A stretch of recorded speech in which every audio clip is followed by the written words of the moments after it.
Small budget படம் தான். பார்க்கையிலே தெரியுது. இன்னைக்கு வந்து ஒரு கம்மி காச வச்சு நல்ல படம் எடுக்க முடியும் அப்படிங்கிறதுக்கான உதாரணத்த சிவகார்த்திகேயன் இன்னைக்கு குடுத்துட்டு வந்துட்டுருக்காரு. அவரு எப்படி நடிக்கிறாரோ, நடிக்கலையோ, ஆனா படம் தயாரிக்கிறது ரொம்ப சிறப்பாவே இருந்தது. குரங்கு பெடல் இந்த திரைப்படத்துடைய விமர்சனம் தான் இந்த வார ஸ்பெஷல். சிவகார்த்திகேயன் தயாரிப்புல, கமலக்கண்ணன் இயக்கத்துல வர்ற இந்த திரைப்படத்துடைய சுருக்க கதை. படத்துடைய ஆரம்பத்திலேயே ஸ்கூல் மணி அடிக்குது. மணி அடிச்சோனே பசங்கள்லாம் சந்தோஷத்துல வெளியில ஓடியார்றாய்ங்க. நம்மளுக்கு வந்து முழாண்டு தேர்வு வந்து நிறைவு பெற்று லீவு விடுறாங்க. இந்த லீவுல வந்து நல்ல ஜாலியா இருக்கணும் அப்படின்னு சொல்லிட்டு பெரிய கனவுகளோட வர்றாங்க. அதில பார்த்தீங்கன்னா, நெறைய விளையாட்டு விளையாடணும், கிணத்துல குதிக்கணும், டயர் வண்டி ஓட்டணும், பம்பர் விடணும் அப்படி இப்படின்னு வந்துட்டுருக்காங்க.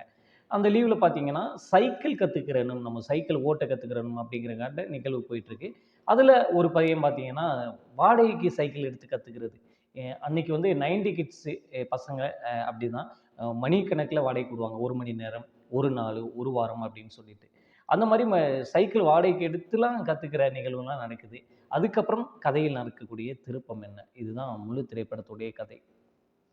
படம் எப்படின்னு கேட்டீங்கன்னா, இந்த வாரத்தோடைய சூப்பரான பெஸ்ட்டான திரைப்படம்னு சொல்லுவேன். ஏன்னா நெறைய அவார்டுலாம் இந்த படம் வாங்கியிருக்குன்னு சொல்றாங்க.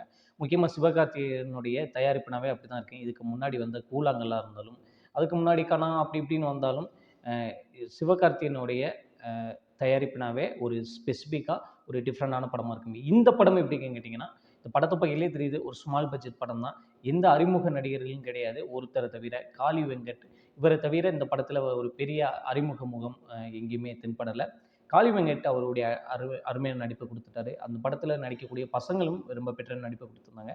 இது ஒரு ஸ்மால் பட்ஜெட் படம் தான். பார்க்கையிலே தெரியுது. இன்னைக்கு வந்து ஒரு கம்மி காச வச்சு நல்ல படம் எடுக்க முடியும் அப்படிங்கிறதுக்கான உதாரணத்த சிவகார்த்திகேயன் இன்னைக்கு குடுத்துட்டு வந்துட்டுருக்காரு.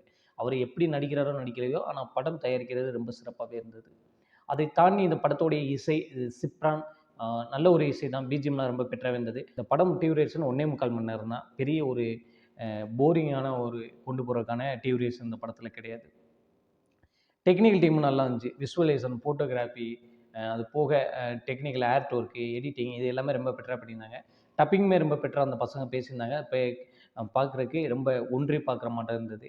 அதை தாண்டி இந்த படம் எப்படின்னு கேட்டிங்கன்னா, இன்னைக்கு உள்ள இந்த வாரம் வந்த அரண்மனையோட ஒரு 100 மடங்கு ஒரு நல்ல திரைப்படம்னு தான் சொல்லுவேன். இந்த மாரி படங்கள் நம்ம ஆதரிச்சா, இந்த மாரி படங்கள் நெறைய வரும் அப்படின்னு சொல்லலாம். இந்த குரங்கு பிடல் ஒரு அருமையான படம். ஒரு டீசென்ட்டான ஷார்ட் அண்ட் ஸ்வீட்டான படம். அவ்வளோதான் நண்பா. வீடியோ பிடிச்சிருந்தா லைக் பண்ணிக்கங்க. மறக்காம நம்ம சேனல சப்ஸ்கிரைப் பண்ணிக்கங்க. மீண்டும் இன்னொரு வீடியோ சந்திக்கிறேன். டாடா பாய்.